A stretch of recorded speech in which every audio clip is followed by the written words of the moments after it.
Okay, so good morning to everybody that's on. We have a great lineup of speakers today. So the way this is going to work is we have a PowerPoint presentation. So each speaker will have a slide with their contact information on it. And then most of the speakers, not all, have other slides that they'll be sharing with us. And then if anyone has any questions for the speakers, they're welcome to put them in the chat, or wait till the end of our meeting today and ask the questions at that time. So I'm going to start by sharing my screen with everyone. So here we go.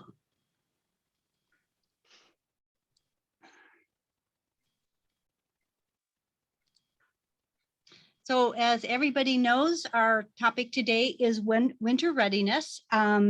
We have a great lineup. We have Community Action Partnership. Shirley was going to be our speaker, but wasn't unable to be here today, so I will be sharing her slides. Bonner County Emergency Management, Bill Steele, a volunteer for Bonner County Emergency Management, is stepping in for Bob Howard today.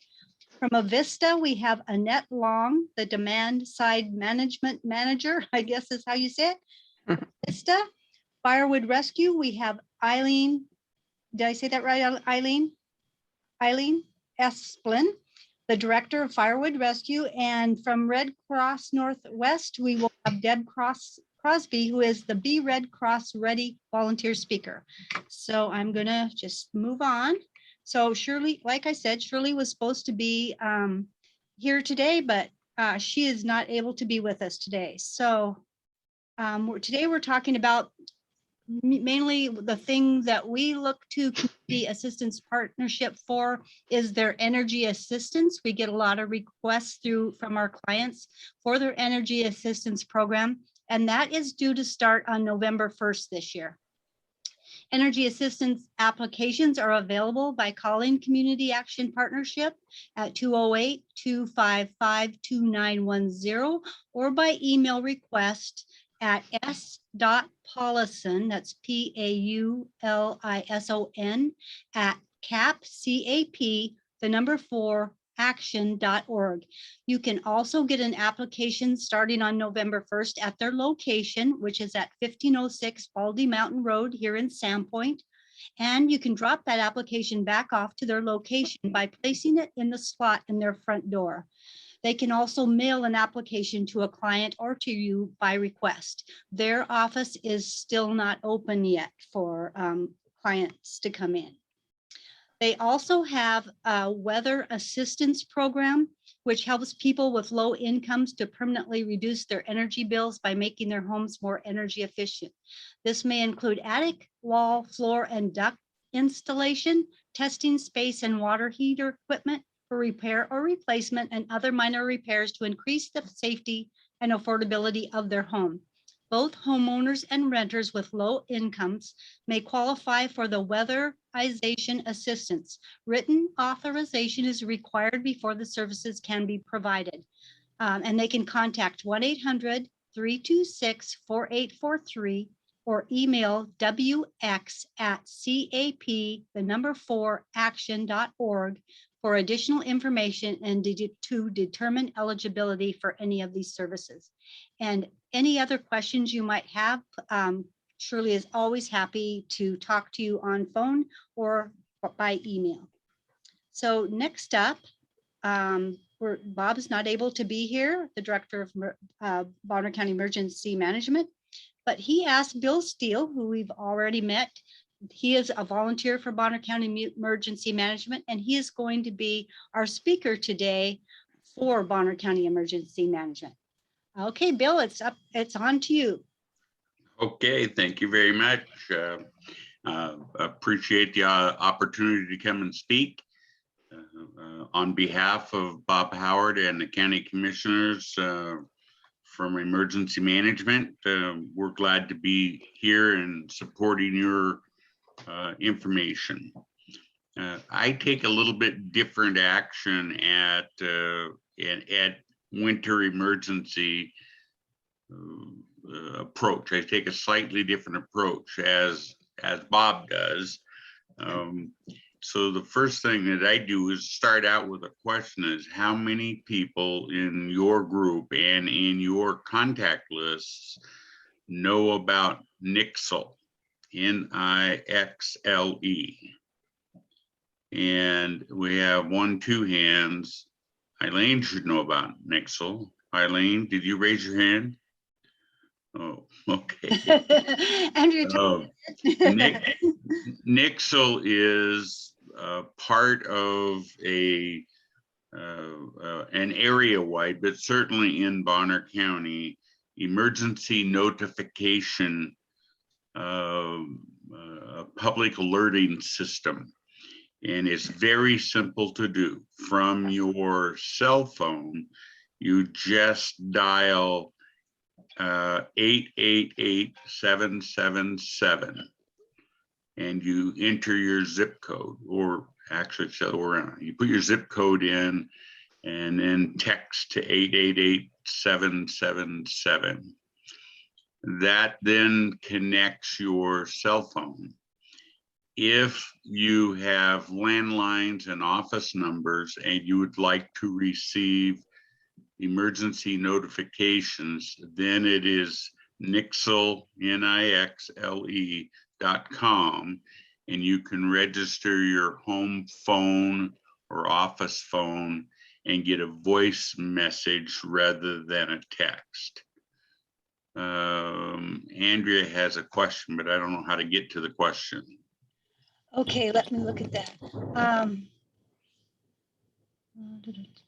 Let's see. Oh, I didn't have a question. I was just raising my hand that I know about Nixle. Sorry, I thought that was the question. Oh, okay. Oh, that's good. Okay, thank you. I'm sorry. So what this does is gives early warning to major events. Sometimes they're simple events like this last weekend, the Long Bridge was blocked due to an accident. So people expecting, we had a class this weekend and people expecting to be at the class were 20 minutes to a half an hour late. So we were aware of that. Winter storms are identified on there. Missing persons are identified on there. It's any number of kinds of notifications. In the wintertime, of course, we start getting the weather. The second point that I wanted to share is access numbers. Now, I know that there is a number of Bonner County and North Idaho residents that don't want to be found or seen. I understand that. However, and I respect that if that's their chosen lifestyle. For the rest of us, having your house number according to the fire code, and just real quick, like the fire code is required in Bonner County, well, all over the state. It's a statewide law where the building code is not. The building code is the county, Bonner County does not have the building code adopted. It's a choice. Now, if you're in the city of Sandpoint, of course, they do. But have your house numbers accessible and readable. And when I say that, a minimum of 4-inch numbers on contrasting colors, because seeing 1-inch numbers in a snowstorm and you're driving by in a fire truck doesn't help you. Emergency services cannot help you if you can't find you. And the likelihood, although I know we're talking about, Red Cross is talking about fire later, and I'll leave those subjects a little bit.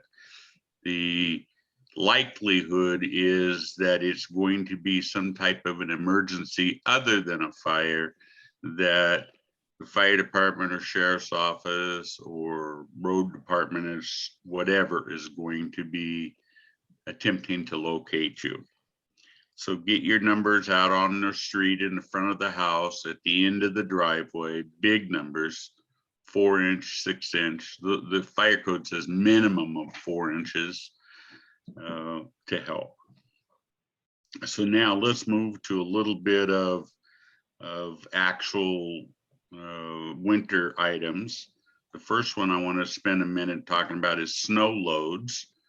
If you go to the National Weather Service, and you can go online to the National Weather Service and get predictions for the next 90 days and the next 120 days, given what we've had in the last 90 days and the last 120 days, the best guess, which I really like being weather people, because it's 50% chance it might snow. Yeah. It might rain.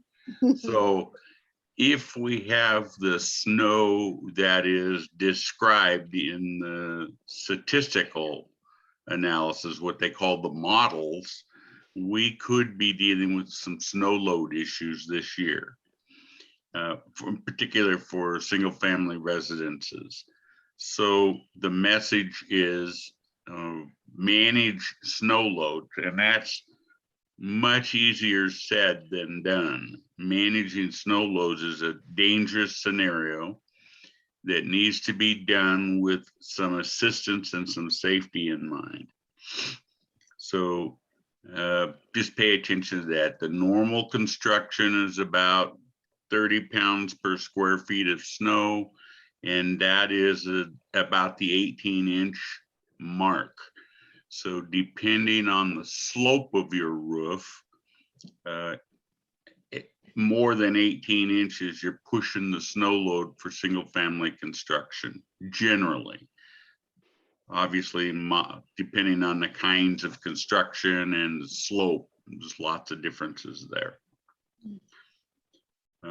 I firmly suggest and support using de-icer and pre-treatment. I spray my roof line about, and I have a comp roof, and I spray mine about every month during the winter. In the de-icer and the pre-treatment prevents that from snow and ice from building up. Ice is actually the heavier of the two options. So, and by the way, I use a de-icer pre-treatment on my driveway and my sidewalks for the same reason.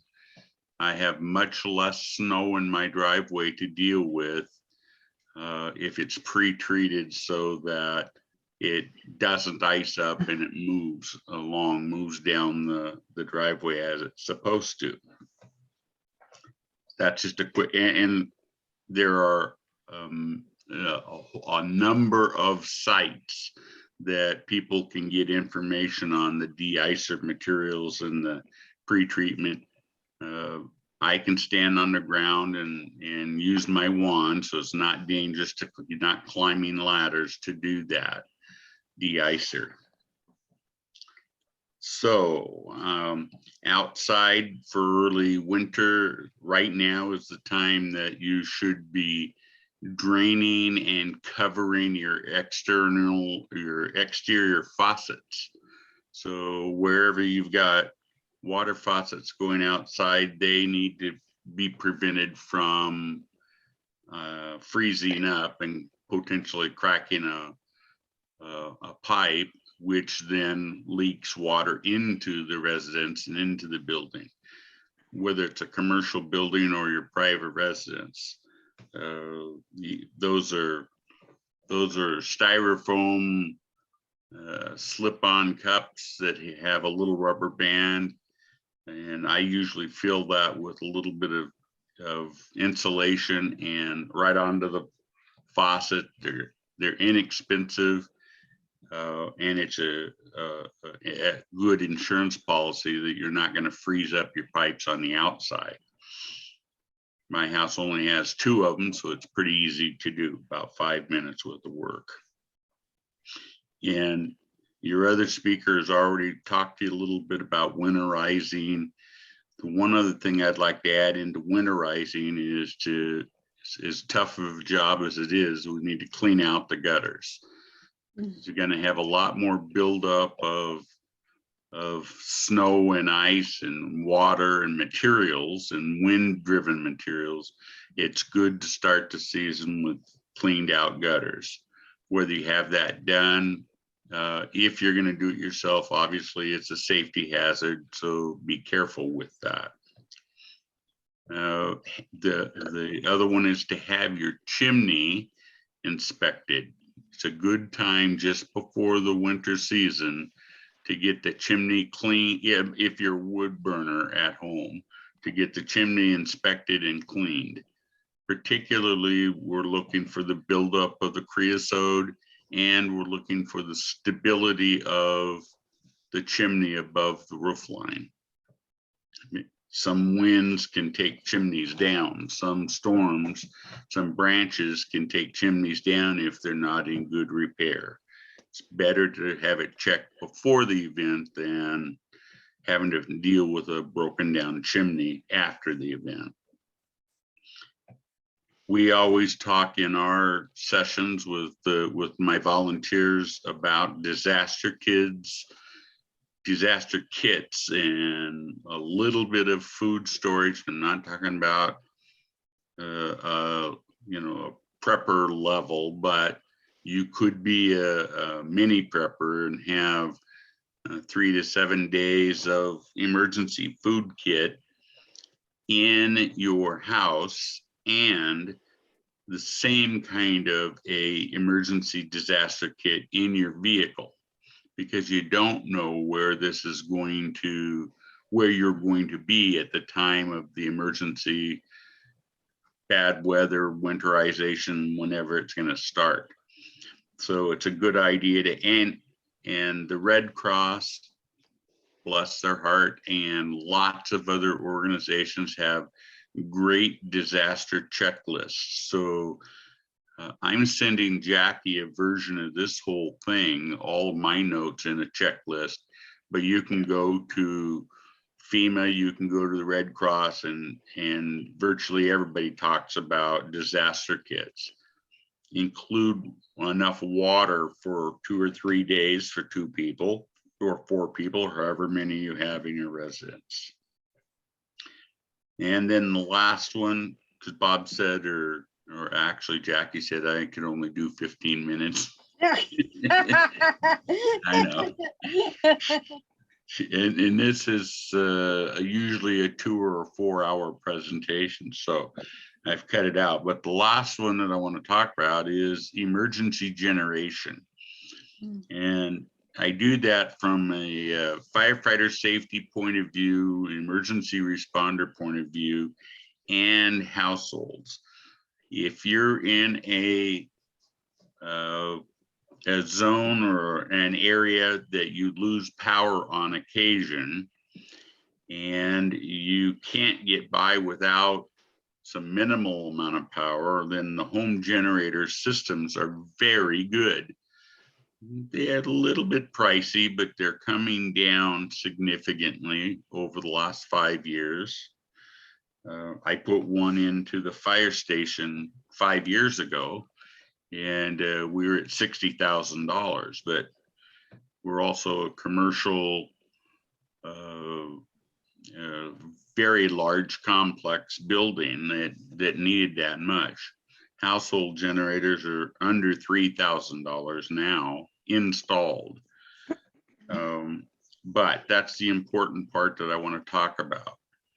Typically, our North Idaho culture is go down to the big box store, buy a portable generator, bring it home, fill it up with gas, and then figure out some way to plug it into an outlet in the garage or in the barn or whatever, and power the house. And that is A, a violation of the electrical code, B, a violation of the fire code, and C, a completely unsafe thing to do.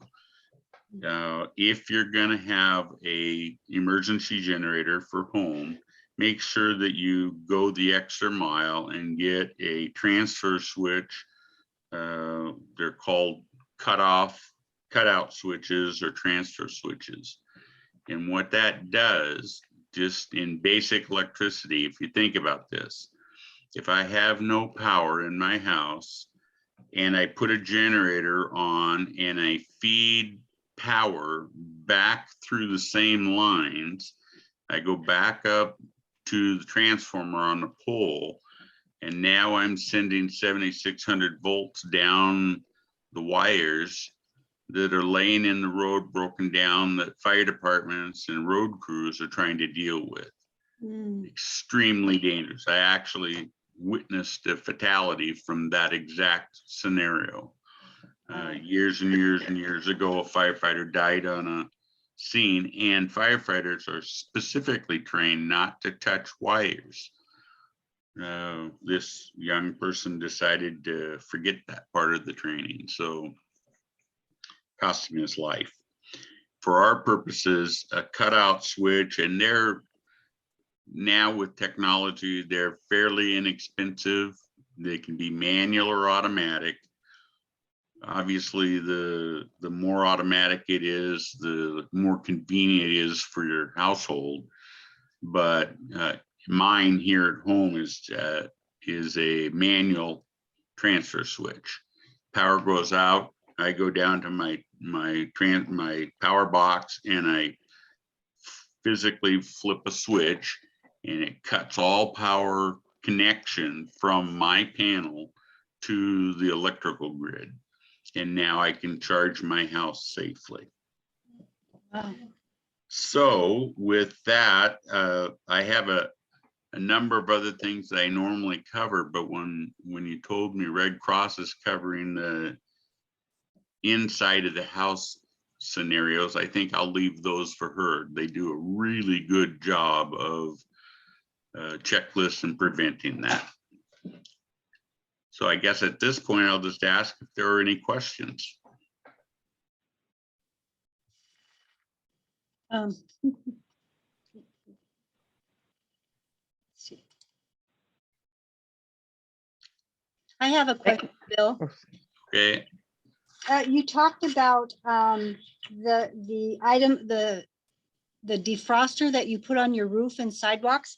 Could you give an example of if I go to my local hardware store, what would it be called? It's either called de-icer or it's called pre-treatment, winter pre-treatment. And virtually all of the box stores have it. It's not very expensive. I bought 4 gallons of the material 2 years ago, and I still have 2.5 gallons left. So you know, the material, you don't put it on thick. You don't. It's just a light spray. It's a very small sprayer, and I can cover my whole roof and my whole driveway and my sidewalk with about 1/2 gallon. Okay, thank you. You also mentioned the feeding back into the line, and that also affects our linemen too. So we don't want to lose any linemen trying to fix a line and somebody's got a generator going back up the line. So thank you for pointing that out. Yeah. You're welcome. It's personal to me, so I made sure I covered that. Yeah. Okay. Anyone else have any questions for Bill today? Amazing talk, Bill. Thank you so much. All right. Really good And information. at any time, if anybody has questions, feel free. My phone number is listed there to call me. Particularly if you have any nixle problems or, oh, I did one more thing. I'm sorry, I forgot. National Weather Service does have really, really neat little emergency weather radio stations. You can get them very inexpensive. Call the Weather Service and it sits on your shelf and doesn't do anything until the National Weather Service wants to give you a warning. or an alert or an awareness. And it just goes off kind of like a pager or a whatever. So you can follow up with National Weather Service to get that too. That was on my note. I'm sorry. No, that's great. Thank you. Okay, so next up is Annette Long. She is the, like I said before, the demand side manager, program manager for Avista. Welcome, Annette. Hello there. So thank you for having me. Again, I'm Annette Long with Avista, and just to give some background, I'm also in our rebate department. So we have commercial and residential rebates. So I help a little bit on the residential side, but we also have an outreach program, and we partner with different groups like the food banks. This group is a good one too. And what we do is we have an energy resource van, and we'll go out with the food banks. And when folks are picking up their food, they can come talk to us in a non-COVID year, and we can give them some education and give them some free items to help reduce their bills. We also do energy workshops. We haven't, with COVID, been able to get out as much, but we're dropping off the items. So I do have some slides that I'll quickly go through. And if anybody has any questions later, please feel free to reach out to me. So, and we'd love to have new partners too. So if we've got some bags that Jackie has that I dropped off, and I'll be going over a little bit of that. So we're happy to get some new partners there too. So do you have this slides up, Jackie? Yep, they're ready to go. Can you see them? I can't. Can anybody else? Oh, okay. Okay, let's see. Let's share again.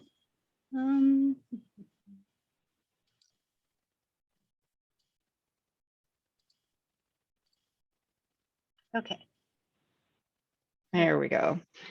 So this is just kind of a little bit of what we're going to cover today. During the workshop, just the payment options, resources available, no cost, low cost ways to save energy, some energy consumption, and some safety information. Can you see it? Yes, now I can. Okay. So you can go to the next screen. So what we do tell people is if they're struggling to pay their bill, or they know of someone that's struggling, to please call our customer service reps. They have resources available to them. They can help them get energy assistance. So they can make payment arrangements. They can also put them on comfort level billing, so everything's levelized through the year. They can change their date, so their billing date, so that it aligns more with their payday. And they can help get people set up online that need it. So, and again, the energy assistance. So you can go to the next slide.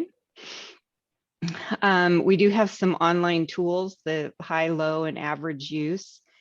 They're online. There's also a home energy analyzer, and we've got tons of tips for improving your home's energy efficiency. And for some of the stuff I have in the bag that we'll go over, there are some videos to show how to install it. And then there's also an energy use calculator. And if anybody has any of the new AMI meters, those are great, because you can see, like, from, I think, minute to minute to hour what your usage is. So go ahead. So again, this is the rebates, and we do have some residential rebates in Washington, Oregon, and Idaho, and we also do commercial rebates. So if anybody's upgrading a furnace, installing new windows, they can call us and see that if their home qualifies, and then we can help them get through the rebate process. So go ahead. So managing some of the energy use in your home, unplug kitchen countertop appliances when not in use. Some of this is like phantom power or vampire power. So for instance, your cell phone charger, when it's plugged into the wall, it's charging your phone. Then you pull it off the charger, leave for the day, but your charger's still installed or plugged in, then you're using some power there that you don't need to. You can use power strips with an on-off switch. They also make some new smart strips that you can use that will turn things off after a certain amount of time. You can use power timers. I have timers on my lights in the living room. Not only is that save some energy, but it also is a safety factor. So it looks like somebody's here when I'm not.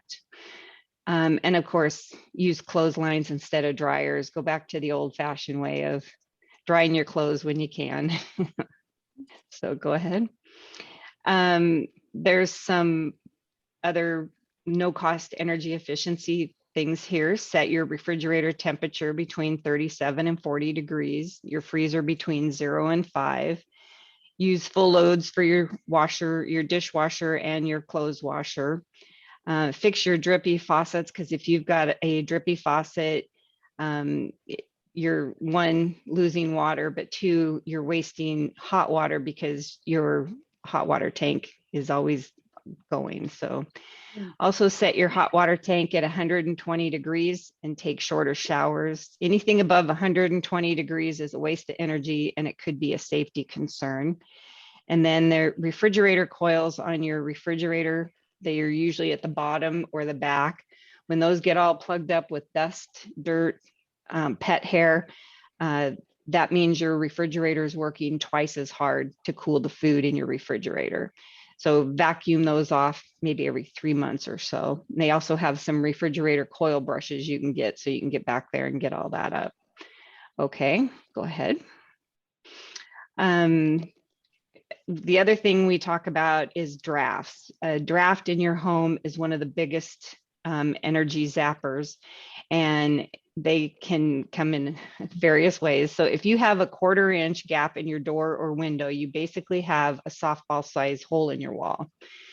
So common areas for these to escape are your electrical outlets and your switch plates, like your light switches, window frames, of course, and doors. So you can easily check for that. And in the bag, we have some things to help clear up those, take care of some of those drafty items. So go ahead. So containing the drafts, rope caulk, weather strip, window plastic, and the gasket covers. And that's, so, and heating your home, keeping your temperature at 68 when you are home. Of course, this might seem cold to some people. So we want people to be warm and comfortable. We don't want people freezing. So if you need to bump it up a little bit, bump it up. 60 degrees when you're away or you're sleeping. And then this is a great time right now to make sure if you have a furnace, make sure it's running correctly. Maybe have somebody check it once a year, maybe every other year, and make sure that you're keeping up with your furnace filters. Check them once a month and replace them either every 3 months or as needed, because when those get plugged up with dust, dirt, and pet hair, your furnace is working twice as hard to warm your home. And that way too, it cuts down on the life of your furnace if you're not properly keeping that clean. Okay, go ahead. Of course, stay warm, wear warm clothes inside, so layer up. I've always got a sweatshirt on or something in the winter. Open the curtains when it's sunny outside. Let the warm sun warm your home naturally, and then close them in the evening when the sun goes down.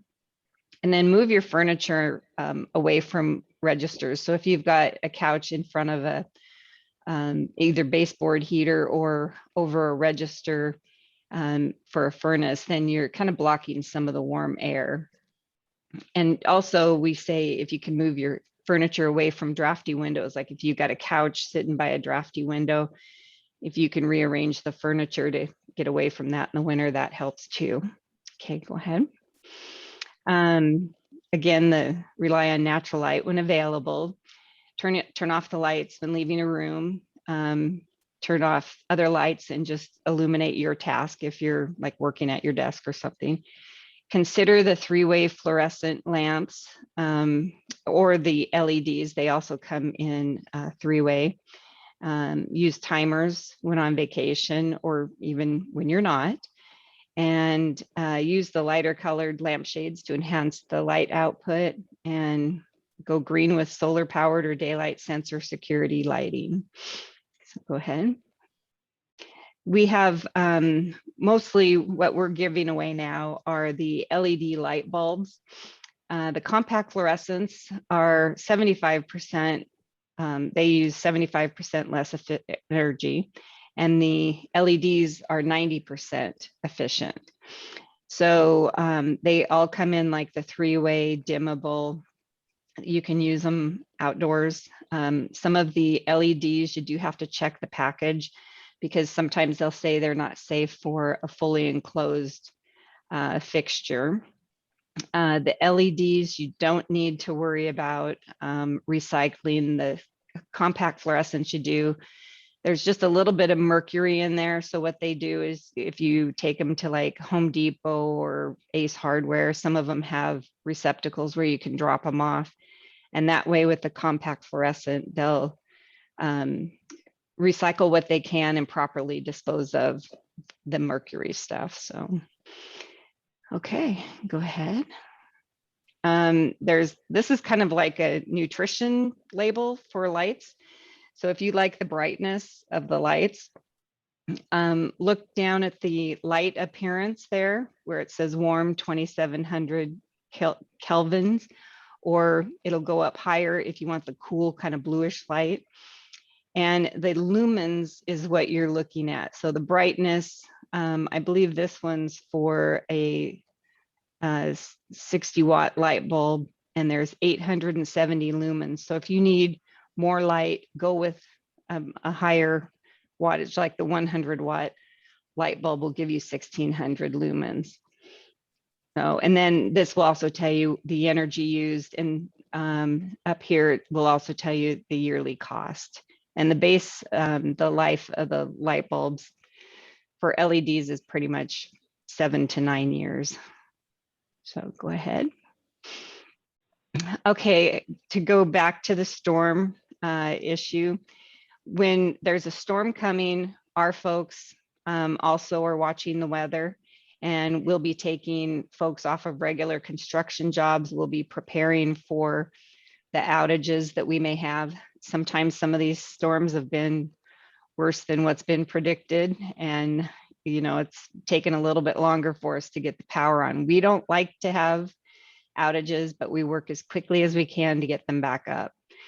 So make sure your cell phone or landline is ready. If you have a landline, have a regular rotary dial. The cordless phones are going to be dead because they need electricity. Make sure that you're checking on relatives or friends, or you might have relatives or friends that might have power and you don't. Maybe you can stay with them. The portable generator, again, is a good idea, but make sure it's not feeding back. That would affect the EMS folks and our linemen.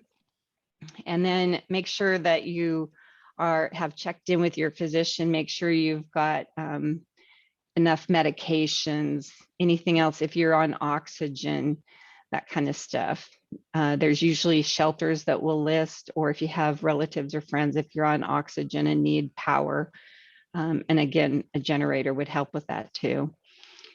So, and again, prepare for the medical assistance, and make sure you have some energy supplies. So emergency supplies, again, that would be, you could have a little kit that has like fresh batteries, flashlights. There are some battery operated radios, some of them that even wind up and have a little flashlight on them. I think you can get all those at like Fred Meyer or something. So go ahead. And to report an outage, you can go to Avista Utility. Well, sorry, this is an old one. It's myavista.com. There's a mobile site. Huh? No, never. I'm sorry. We have a phone ringing. I'm just asking for some help. Okay. Oh, we also have, if you've got a phone working, call us, even though you might think everybody's out, just call us, report it. And then we also have Facebook and the Avista blog and Twitter. If you can watch that on your phone, you can kind of keep up on the outages and when they'll be restored. Okay, go ahead. Scams, just want to quickly go over the scams because they're running rampant right now. They're going to be, make sure that if somebody's coming to the door and they say they're Avista, make sure that we all have an Avista tag name badge. And they'll usually have a Avista shirt on or some other information. And if you haven't had an Avista person scheduled to come to your home, you can always call the office and say, hey, somebody wants to come and check my furnace. Is this for real? And we'll tell you yes or no. And then of course, if somebody's calling you and they're saying, we're going to shut your power off within an hour if you do not pay us. We do not operate that way. It takes quite a bit before we turn off your power. So we send out letters and eventually we talk to you when it gets bad, but we don't just turn you off in an hour if you don't pay us. So it takes quite a bit. Okay, phone calls, emails, again, the spoofing, because sometimes these people will call and it will say Avista Utilities. And so it looks like us, and that's what we're doing. They're saying is we're going to turn you off in an hour. So just hang up and you can report those to us. So report any suspicious phone numbers. You can call us. Don't open any emails. Some of you folks might be getting emails from us. That's fine. But if it's something that you're not sure of, because maybe somebody's spoofing again, and don't respond to any requests or click on any links, and don't, of course, provide any personal information. So go ahead. Okay, thank you. So I have some bags that I've given Jackie.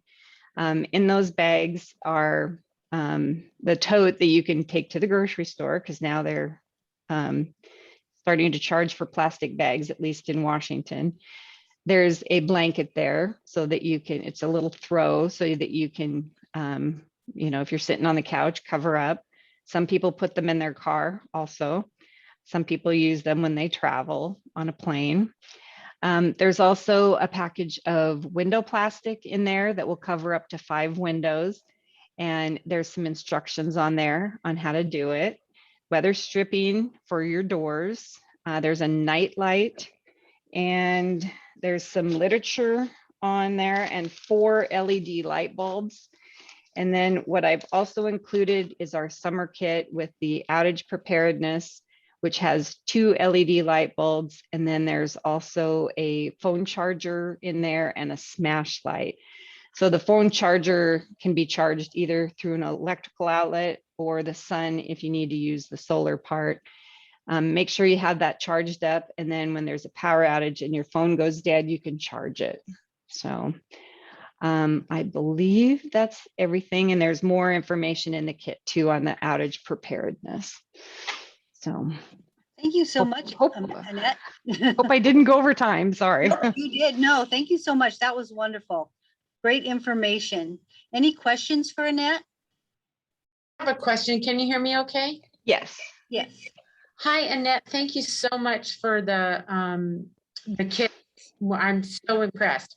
There's some light bulbs in there that look like they're LED, but they say then they're battery also. Can you explain those? Oh, okay. So on some of the kits we were handing out, we were able to get what's called a backup LED. And so what happens is the LED lights have like a battery in them.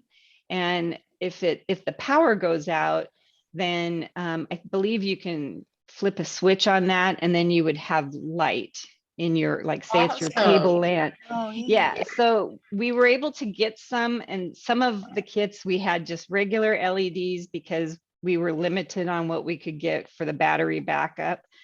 Because, it seems like with COVID, everything was taking longer to get. And so we do have some that were battery backup, but those come in real handy because then your lamps could have a light.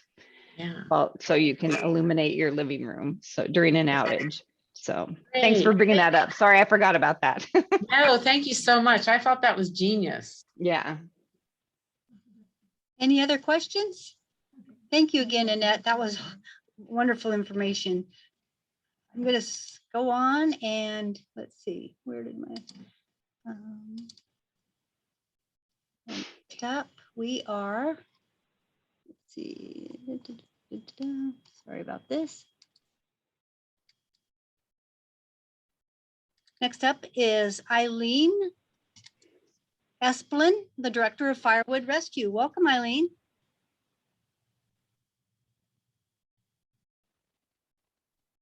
Eileen, you might be on mute.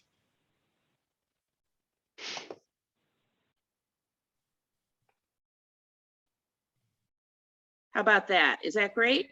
That's great. Thank you. Thank you for having me today. I do appreciate it. I am actually an administrator. I don't call myself a director, but I guess you could say that since I do most of the directing. Paul Crames is the founder of Firewood Rescue, and we have a wonderful cadre of mostly retired people who are our volunteers who do all the work. So since they're retired, that also tells you that most of our volunteers are senior citizens. So Firewood Rescue is a 501c3. We work in Bonner and Boundary counties, providing firewood for folks that on an emergency basis, to folks who are in need. So they need to be low income, and we particularly provide wood for people with disabilities, those who have children in the home, low income senior citizens, and those who've been impacted by loss of work due to COVID-19.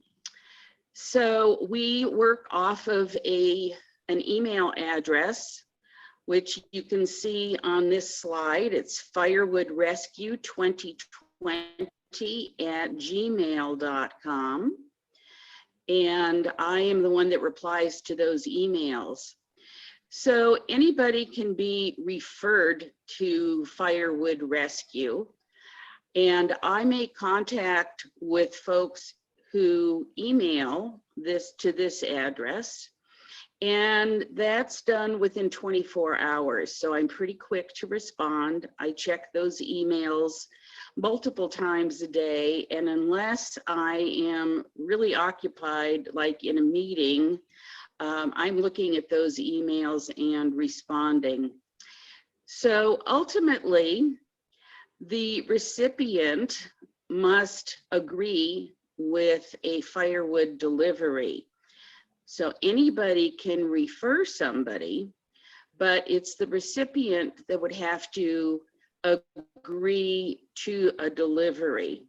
We've had a few situations where folks have been referred and by neighbors, relatives, people who know them in the community, thinking they're very much in need.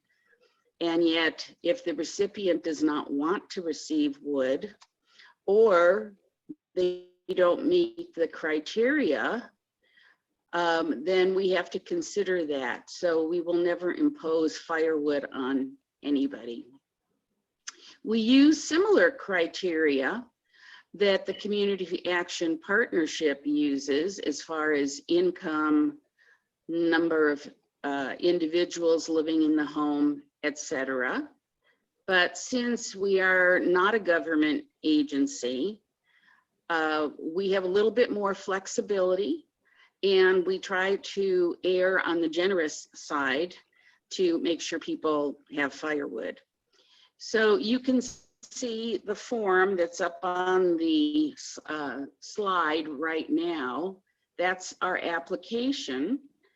And we like people to fill out this form and sign it stating that they agree with everything on the form, including the fact that they will not sell the firewood and that they will hold our volunteers harmless in case something unexpected happens, which has never happened yet.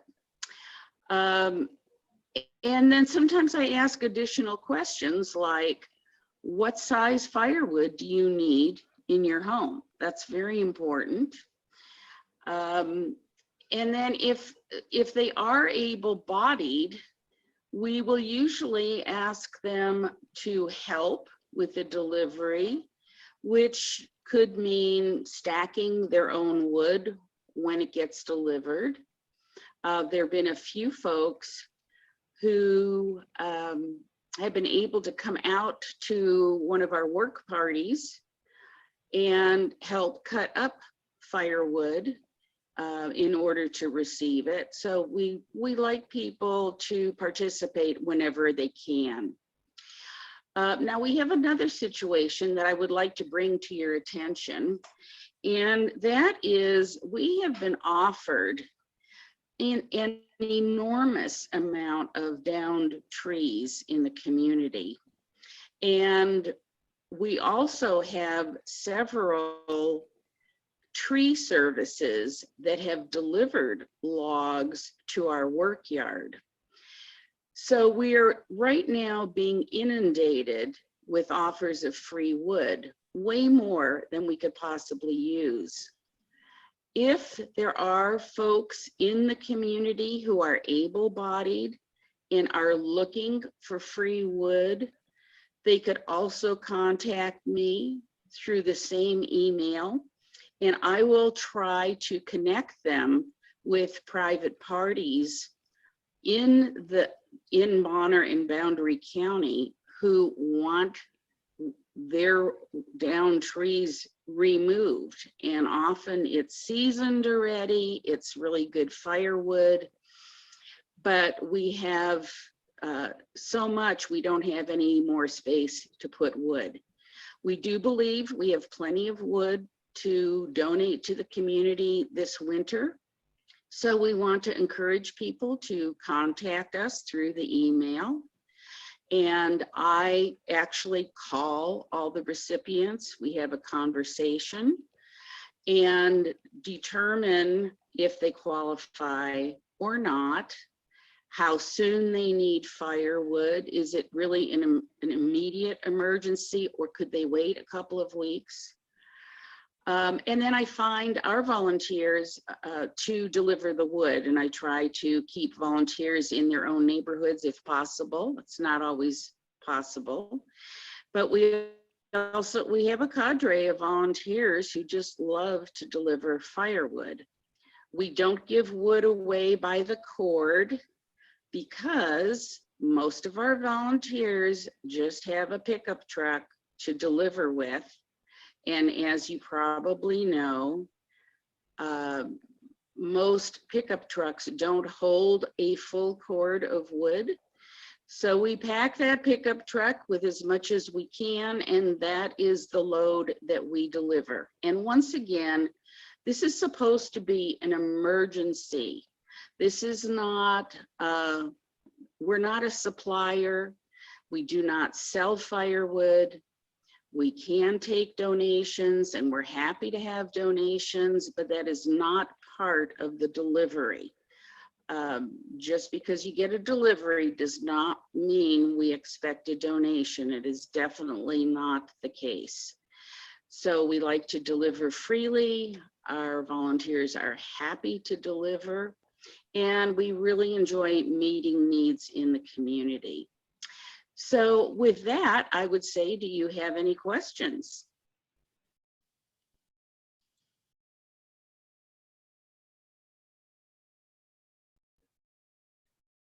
So Eileen, are you ever looking for volunteers?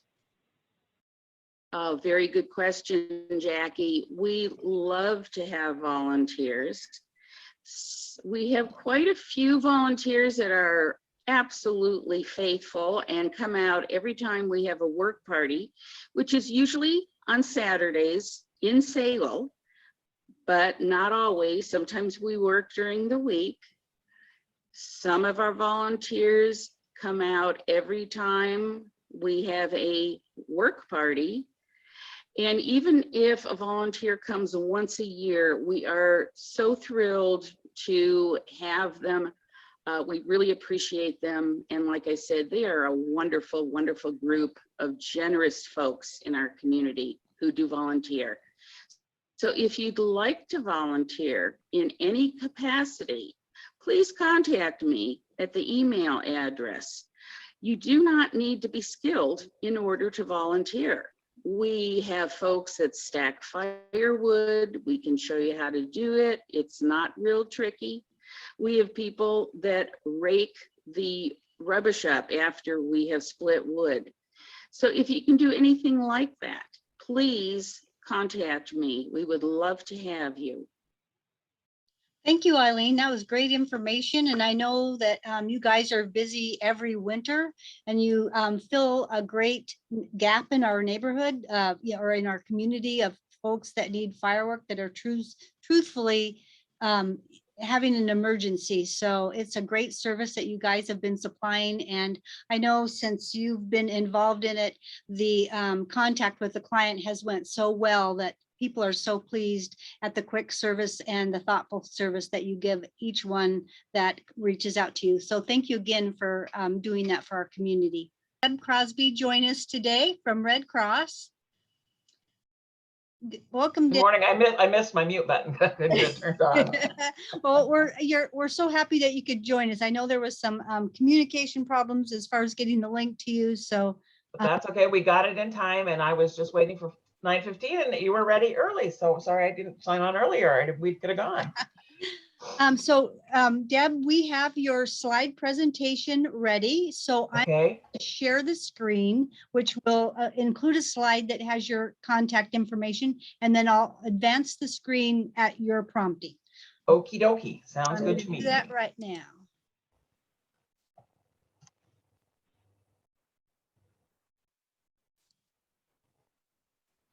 There we go. There we are. There we are.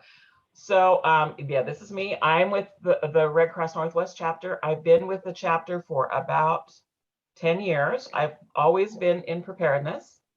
I am the regional volunteer coordinator for preparedness until the end of November or end of December. And then I'm moving to Boise. So we'll see where I end up after that. Once I go to Boise, we'll see who takes this job, but I'm glad to be here for now. So the email at the bottom, the nw.preparedness@redcross.org is the generic preparedness office email, and that goes to all of us. So we all get it when that happens. So if you have any other questions right now, I'll probably be the one answering it. If not, Hannah will be the one on the other side. So that works for us. So you can write that down, but we can answer all questions preparedness related. Today we're going to talk about home fires mostly, but we can do whatever you want. We can do winter safety, we can do wildfires, we do earthquakes a lot over here, and we can do landslides, those kind of things. We can talk about all that kind of thing that we can do, building kits, that information, if you just contact us at that number.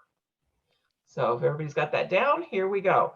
So we're going to talk about home fires today, and this is probably the topic that is most upfront with every Red Crosser's mind, because we respond someplace in the United States to a home fire once every 8 minutes. Wow. So it's the one disaster that, even though we have big disasters, that's the one we think about the most. So what we'd like to talk about, folks, are what do cause most of the home fires. And as you can see on this slide, the most home fires are caused by unattended cooking, the fry pan at the bottom. It's 46% of the fires are caused by this. So people start something on the stove and they walk away, or they put something under the broiler in the oven and they walk away, or they have something next to the stove that can blow like curtains and can walk away. It's also responsible for 19% of the deaths that occur in home fires. The second largest cause is misuse of electrical equipment. So that's overloading of circuits, that's using electric heaters in houses incorrectly, it's pulling cords under rugs, it's doing those kind of things where you don't use electrical equipment correctly, and you have what's an electrical fire. I also think it's classed in that. We actually had a fire at my work where a poorly installed fluorescent light was in the ceiling, and the ballast burned out, and it burned up into the ceiling. And in most buildings that were built in the 60s, they had sprinklers going down. They had no sprinklers going up. And so when the fire burned into the ceiling in the lab, it caught the whole building on fire.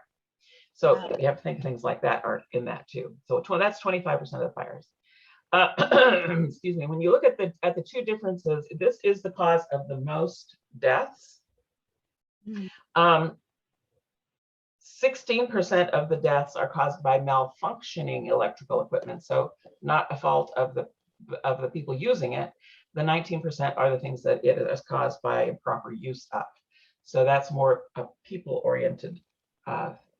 This is responsible for the most deaths. So 35% of the deaths are from not malfunctioning or improper use of electrical equipment. And the one that most people used to suggest and think caused it was cigarette smoking. And it's responsible for only 5% of the fires nowadays because most people have stopped smoking. It is responsible for 22% of the deaths, however, because a lot of people who do still smoke in bed, and they will go, or they'll fall asleep in a chair, and the cigarette will fall to the carpet, and it will catch fire right close to them. And in many of these cases, I don't have the exact number of these cases, people are on oxygen smoking, so that increases the risk. So that is the home fire causes. Okay, next slide. So we want to talk now about, so how do we as individuals actually reduce the risk? So when we talk about the number one reasons, if you're cooking, stay in the kitchen while cooking. Monitor the heat level. Okay, I was cooking at my parents' house on an electric stove. I have a gas stove. The electric doesn't cool down as fast. I turned down some stuff. I was browning some meat, and man, it got away from me. And that was just this week. So it didn't catch on fire, but it got hot fast. If I hadn't been in the kitchen, there was a potential for fire there. It was smoking up pretty good. And you never leave anything burning unattended. And you install fire extinguishers. One of the things that's really important here, excuse me, to understand is there are different types of fire extinguishers. So you need to make sure that you get one that is rated for the place where you're going to be. You need to have an electrical fire that needs something different than if you're looking at a fire with wood or paper products or alcohol or gases, which are chemical fires. But combustible liquids, which is type K, are what we would think of as fat, grease, and oil, and those are the fires there. You really want to smother them, so you can throw soda on them, you can throw salt on them, you can put a lid on the pan. That simply smothers, gets rid of the oxygen, and it will stop burning. So as we say, and we always have these cute little sayings to help you remember, keep an eye on what you fry. Next page. So in this one, when we're talking about electrical, plug appliances, so things like your refrigerator, your washing machine, those things should never be plugged into an extension cord and then plugged into the wall. They're pulling too many amps, put them directly into the plug that's created for them. Keep that safe. Avoid overloading outlets. I know that we all have computers and TVs and chargers, and we have a lot of stuff that we have to plug in. Make sure that you don't overload your outlet. So my house was built in 1968, so I know that when we moved in 7 years ago, we had the electrician in so that we didn't have every wall socket on one wall was on the same line, so that we actually had different lines coming in so that we could put more equipment on that and have dedicated circuitry for our desks and our places where we plug those things in. So if you can get that done, that's what you need to do. And I think the new building codes take care of a lot of that. Also make sure that you buy surge protectors, because then that way it will kick out if there's too much power going on there. It'll actually turn the outlet off, and it will work there. So So avoid overloading outlets. The other thing is make sure you use electrical cords safely. Don't run them under rugs. And I know that's really hard when you have a lamp in the middle of your living room, but if you can run it under a piece of furniture and not put it on something where you're going to walk on top of it and wear that cord out where it'll get frayed and become a live wire, that will protect it from sparking and catching some other materials on fire. So here we go. Plug in your electrical heaters 3 feet from the heat is where you want things like curtains and artwork and furniture, so that you have a space between them to let that heat dissipate and not build up in those things. So that's our electrical one. Again, if you, my PSA is don't smoke, then you don't have to worry about this, but never smoke in bed. If you do smoke, never smoke in bed or when drowsy. Never smoke where medical oxygen is used. It's extremely flammable and will feed the fire. Always properly extinguish cigarettes, cigars, pipes, and matches, and keep those things away from children who are obviously interested in those kinds of materials, and that will keep us safer from that particular one. Also one of the focuses of Red Cross in the last 3 or 4 years has been to reduce the deaths by house fire, home fire, by 25% by installing smoke alarms in homes, apartments, community living spaces. And we've done that free of charge. We install 10-year smoke detectors in houses. We go into low income areas. We go into trailer parks. We go into places where we go to apartment buildings which were built but didn't require smoke alarms in those days. Most building codes nowadays, I don't know about Idaho, but in the state of Washington, if you're going to sell a property, you must have working smoke and carbon monoxide detectors in those buildings before you can sell them. So we are installing smoke alarms because we know that they save lives. One of our major regional presidents, CEOs, was a fireman in New York City in 9/11, but his first fire was a fatality. He walked into a person's bedroom who had succumbed to smoke. It wasn't from fire, it was from the smoke. And his smoke detector was sitting on the bed with the batteries, or next to the bed with the batteries pulled out. So we really do know that, I mean, that made a big impact on him. And when he told the story, it made a big impact on me. That makes a difference. So you want to install smoke detectors on every floor of your home. You really want them inside and outside of sleeping areas, but definitely where people can hear them. You should just test them every month just to make sure they still beep. There's a button you can push on all of them. It says test. You'll hear the little beep, that nasty beep go. You need to maintain them properly. Dust them. Spiders will get up in there and build little webs on them that will prevent the smoke from getting in. So dust around them, keep them from going.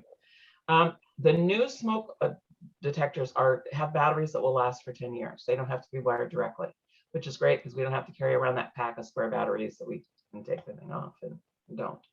And particularly don't disable alarms. I did mention, before we go on to the next one, carbon monoxide detectors. I'm pretty hep on these. I had a cousin who died from carbon monoxide poisoning. He had a car that had a push button start, came into the garage, turned it off, went in, took out his hearing aids, went to bed, and didn't get up. He didn't hear the carbon monoxide because he didn't hear it go off. But if you do install carbon monoxide, smoke detector, carbon monoxide detectors in your home, please remember that carbon monoxide is a heavy gas and it fills up from the floor up. So your carbon monoxide detector should be no more than 2 feet above the floor, not in the ceiling. By the time it's there, it's too late. So you should, I don't know why they even make them like that, but they do make smoke detectors combos that have both, but they should not be above 2 feet. And the 2 feet is because most beds are 2 feet off the floor. So it gives you a signal before you should need to. And again, have those on every floor, particularly if you have wood burning fireplaces, make sure you have them. And if you have like your gas furnaces and things, because the gas off of those and the gas off your gas water heaters is what could be dangerous. So let's say the worst happens and you have a fire. What do you do? What are the first things that you do? I see a very cute baby in a picture down here on our website. So the first thing you're going to want to do is grab your children and your pets and get the heck out of Dodge. Get out of the house. Get away from the house, get to a neighbor's house, and then call 911. Don't call from inside the house. Call from your cell phone outside the house or from a neighbor's phone.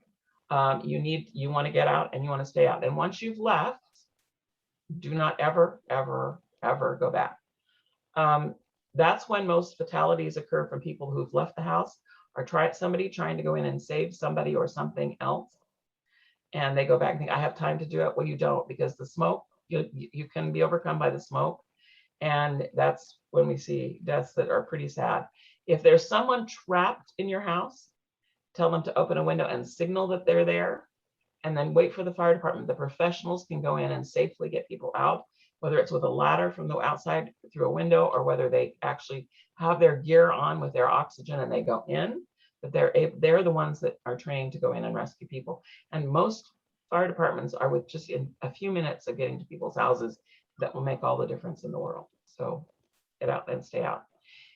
Know what your escape routes are. We're going to talk about that in just a minute.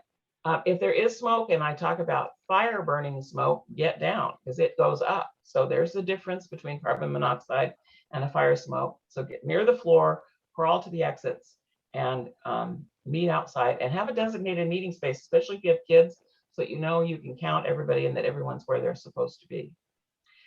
When you have a fire, you have less than 2 minutes to get out of the house. Fires double extremely quickly, so you need to make sure that you exit very fast.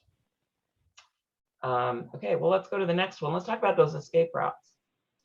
You should plan to have 2 exits from every room in your home. So know what your primary exit is, usually the door. Your secondary exit would probably be a window. Now, I had a house when I lived in Boise the last time that did not have a window in the bathroom. So I would have had to go into the room next door to find that window, or there was one right immediately outside the door in the hallway. So make sure that you kind of map that out. If you have kids, draw a map. I don't know if Hannah forwarded or if they forwarded you some of our handouts, but Jackie, I can send those to you. I have your email. When we're done, I have some things that you have a map you can actually grid, you can draw your house on if you have kids and kind of plan your escape route. I also have some handouts that work for fire. So I'll send those to you when we're finished. So 2 exits from every window. If you have a second floor, I'm on the second floor of my house right now, and there's 4 windows in this room. And so if I needed to get out, I could. And on 2 of the windows, there's a low roof. I wouldn't have to use a ladder even to get down, because I could go higher on the roof and then go off my garage and get into the garden. I'm built into the hillside, so it goes that way. But I lived in a condo on the 3rd floor in Bellevue, and you have a ladder that goes down. It's an escape ladder you only use if you have to go off the balcony and go out that way. So you've got higher, and they do sell those specifically made for escape from upper floors. You need to keep your routes clutter-free. So if it's dark and it's smoky, you're not tripping over furniture on your way out. You need to have a wide enough path you can find your way out without going over that. So this drawing shows that the red arrows point to the primary exits and the blue arrows are indicating the secondary exits. Okie dokie. The next one is basically the same slide you see, but we talk about a safe meeting place. You need to be a distance away so that you can be out of the way of the fire department as they arrive. It needs to be specific for your family, especially if you have kids who might be home alone, or who might be home with and somebody else is working and away from home, or you might be home and they're at school, so they hear about the fire. They want to know where you're going to be. You will be at that fixed location, where it's a neighbor's house, across the street, up the street, someplace where you can shelter away from the house. And again, once you're out, then call 911. Okay, next one. For the family, it's really important that kids understand how important it is to practice fire safety in the home and to make them assist with what's going on with the evacuation, so that they can help grab the pets or help assist younger siblings getting out. They can help with elderly adults that may need assistance to get out. And especially you need to pay attention if you have someone that has functional abilities. As I said, I was with my parents this week, and it's like the Walker Rodeo at their house. If there was a fire there, they would need to have a definite assistance getting out quickly with those walkers. It just isn't going to happen.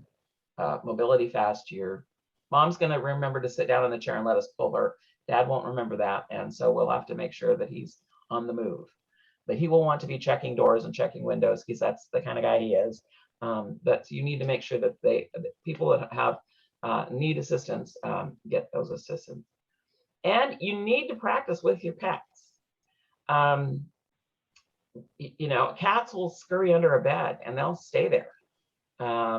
Dogs usually want to go for a walk. We would just have to say to our French bulldog, walk, and she'd be at the door. We wouldn't have to persuade her at all, because that word gets her to, or you can say, let's go, and she'll scurry out the door. But you need to make sure that you have those things, and you don't go back for the pets. If you had to leave them, notify the fire department that there's a pet there, but do not go back to get them. Okay, so I think that covers everything we got on that slide. The next one is, again, for anybody that has kids or grandkids, you need to talk about fire prevention in the house, and kids need to practice. It's one of those things that in an emergency, they won't remember if you don't say, this is what we'll do if there is a fire, this is what you will do. So make sure they understand what the dangers are, not to play with matches, not to cook unattended when they're not, without an adult around, unless they're allowed until they get old enough to be able to do that. They need to understand what smoke alarms sound like. There's a real difference between a smoke alarm, and I had an Amber Alert go off on my phone yesterday.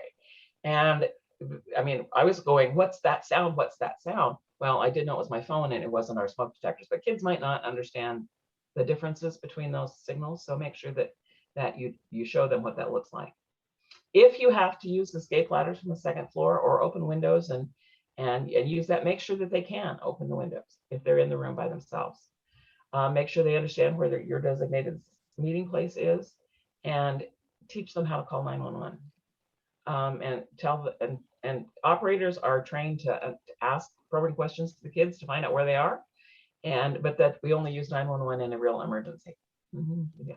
We've had some kids practice other times than that, but they haven't. So just make sure the kids are ready. And finally, the last little bit here is the fact that if you're in a room with a closed door and there's fire on the other side, so you hear the smoke detector and you don't see flames or smoke. When my lab burned down, we didn't see flames or smoke, but the sprinklers in the room were going off and the water was running out from under the door. And the fire alarm was going off, but we didn't know where it was. So you need to look for the smoke first. If there isn't in the room where you're there, and you have to exit, you need to feel the door to see if there's heat on the other side of the door. And you want to use the back of your hand to do this. There's a couple reasons. The back of your hand is more sensitive than your palm. Your palm deals with hot water and hot food and gets desensitized a little bit, but the back of your hand won't. The other thing is, if you use the back of your hand, let's say you touch the doorknob and the doorknob is extremely hot. If you used the palm of your hand, you've now blistered the hand that may have to help you get out through your secondary exit. So you want to use the back of your hand to feel the door. And if it's hot, don't open it. Get something, a sweater, a coat, a towel, a pillow, and put it at the bottom of the door so the smoke can't come in, and you go to use your secondary exit. So make sure that, make sure you teach kids that. That's a real important thing to do for them as well, especially if they're in their bedrooms with the door that's shut. Again, and block the air vents. That's another place where smoke will get into a room, is through the air vents. If you are trapped in a room, again, signal. A pillowcase works really well. Something you can wave out a window and yell, or better yet, have a whistle. Because a shrill whistle will penetrate further and people will recognize that somebody needs to be rescued. And again, the fire department are the people who are trained to do that rescue. Okay. Any questions at this time from anybody? That was great, Deb. Thank you so much. All of this information, I'm going to have you put that back up at the end. All of this information is on our website. I have to tell you that this is not the best, or it's way organized when you go into the website, but it is a little bit hard to search for it. So if you go, I think it's slide 43. Oh, 43. Okay. 43, yes. So if you go to www.redcross.org/get-help/disaster-relief-and-recovery-services, you will find a plethora of information. And every blue highlighted line on that screen is a link to other information. So you can click down in as far as you need to go. It will talk about all the different disasters that we have. It will talk about home fire. There's a home fire check sheet in there. It's the one I'm actually going to send the link to Jackie, a PDF of that link. But that is on that website with a lot of other information. So you can search that. You can become a disaster junkie just like me, and learn how to do all of these other things and get prepared. The one I'm going to point you to, and then I will send to you, is how to build a kit.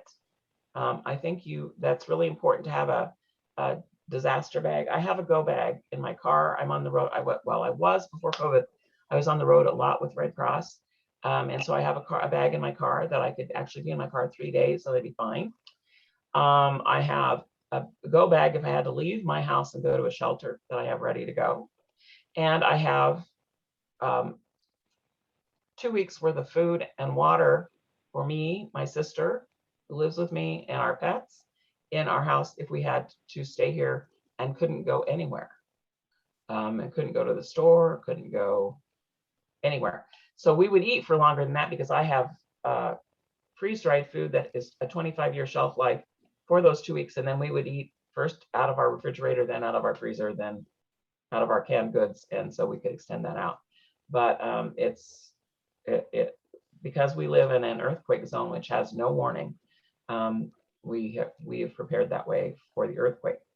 Again, the go bags and those kind of things are in my garage where I could reach in the door and get them if I had to leave the house, for instance, if we had a fire. So those kind of things are that way, but that information is there, and I recommend you go look at that after that. But again, happy to answer any questions from anybody on the call.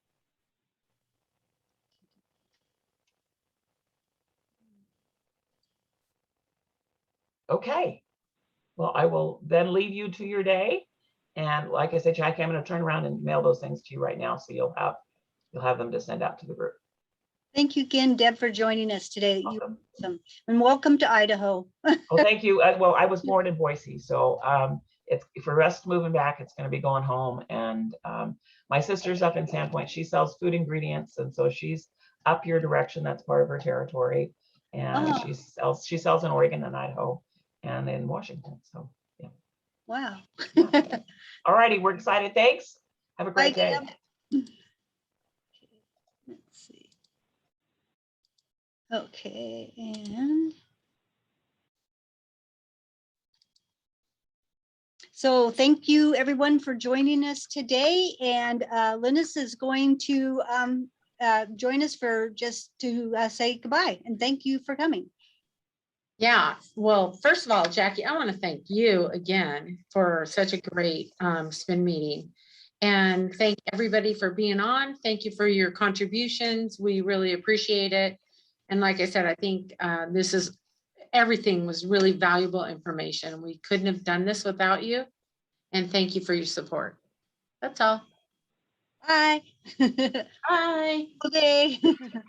Thank you.